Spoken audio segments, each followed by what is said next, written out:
وہ وقت یاد کرنے کے لائق ہے جب عمران کی بیوی نے کہا کہ اے پروردگار، جو بچہ میرے پیٹ میں ہے میں اس کو تیری نظر کرتی ہوں، اسے دنیا کے کاموں سے آزاد رکھوں گی، تو اسے میری طرف سے قبول فرما، تو سننے والا ہے، جاننے والا ہے۔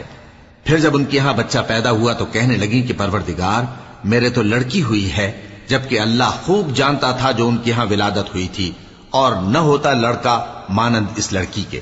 اور کہنے لگیں میں نے اس کا نام مریم رکھا ہے، اور میں اس کو اور اس کی اولاد کو شیطان مردود سے تیری پناہ میں دیتی ہوں۔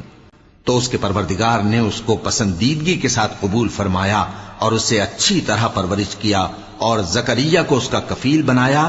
زکریا جب کبھی عبادت گاہ میں اس کے پاس جاتے تو اس کے پاس کھانا پاتے۔ یہ کیفیت دیکھ کر ایک دن مریم سے پوچھنے لگے کہ مریم، یہ کھانا تمہارے پاس کہاں سے آتا ہے؟